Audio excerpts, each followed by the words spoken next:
Satheesan sir, ബഹുമാനപ്പെട്ട വിദ്യാഭ്യാസ മന്ത്രി ശ്രീ ശിവൻകുട്ടി സാർ, മറ്റ് മന്ത്രിമാർ, വേദിയിലും സദസ്സിലിരിക്കുന്ന വ്യക്തികളെ, പ്രിയപ്പെട്ട വിദ്യാർത്ഥി സുഹൃത്തുക്കളെ, അധ്യാപക അനധ്യാപക അംഗങ്ങളെ, രക്ഷകർത്താക്കളെ, എൻ്റെ ഏറ്റവും പ്രിയപ്പെട്ട കൊച്ചു കൂട്ടുകാരികളെ, വളരെ സന്തോഷത്തോടെയാണ് ഈ കലയുടെ ഈ വാർഷിക മാമ്പാകവേളയിൽ ഞാൻ നിൽക്കുന്നു, നിങ്ങളോട് സംസാരിക്കുന്നു.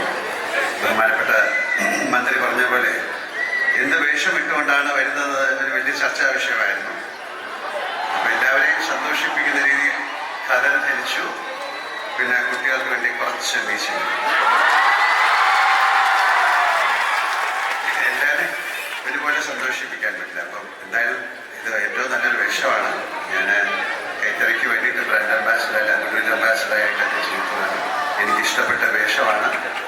അപ്പം എൻ്റെ അടുത്ത് മന്ത്രി പറഞ്ഞു ഇങ്ങനെ തന്നെ വരണം. നന്ദി സാർ.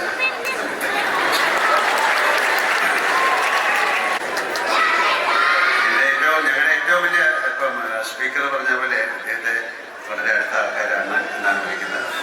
ഞങ്ങളുടെയൊക്കെ പ്രിയപ്പെട്ട എൻ്റെ നിയോജക മണ്ഡലത്തിലെ നിയമസഭാ സാമാജികനും മന്ത്രിയുമായ ശിവൻകുട്ടി സാറ് ഈ സംസ്ഥാന സ്കൂൾ കലോത്സവത്തിൻ്റെ തുടക്കത്തിനോ സമാപനത്തിനോ എന്നെ ക്ഷണിച്ചപ്പോൾ ഞാൻ പറഞ്ഞു എന്തായാലും ഞാൻ വരും. കാര്യം ഇത് പല പ്രാവശ്യം വെക്കേഷൻ അടിച്ച സമയത്തൊന്നും എനിക്ക് വരാൻ സാധിച്ചില്ല, പല തിരക്കുകളില്ല.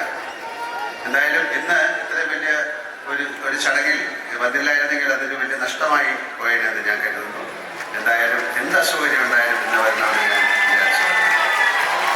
എല്ലാവിധ ഭാഗ്യങ്ങളും ഒത്തു വന്നുകൊണ്ട് എനിക്ക് ഇതിൽ പങ്കെടുക്കാൻ കഴിയും.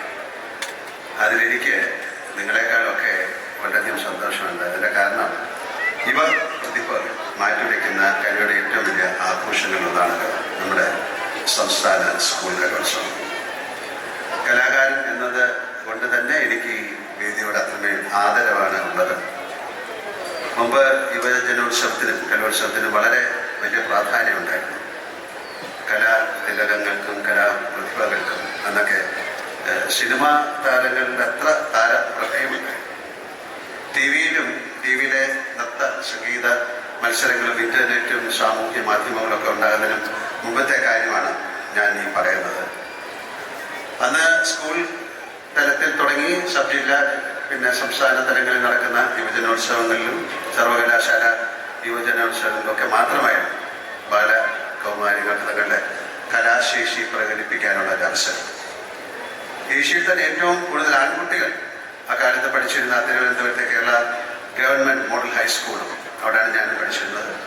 ഏറ്റവും അധികം പെൺകുട്ടികളുണ്ടായിരുന്ന തിരുവനന്തപുരത്ത് പെരുത്തിക്കുന്ന എന്ന് വിളിക്കുന്ന government girls higher secondary school cotton hill, അവരെയൊക്കെ ആയിരുന്നു പ്രതിഭകളെ പങ്കെടുപ്പിക്കുന്നുണ്ട്. തന്നെ സംസ്ഥാന സ്കൂൾ യുവജനോത്സവങ്ങളിൽ എല്ലാ വർഷവും തലസ്ഥാന ജില്ലയുമായിട്ടായിരിക്കും മറ്റ് ജില്ലകൾ ഒന്നാം സ്ഥാനത്തിനായി മാറ്റിവെക്കേണ്ടി വരിക. തൃശ്ശൂരും കോഴിക്കോടും ഒക്കെ പലകുറി ഒന്നാം സ്ഥാനത്തെത്തിയിട്ടുണ്ട്.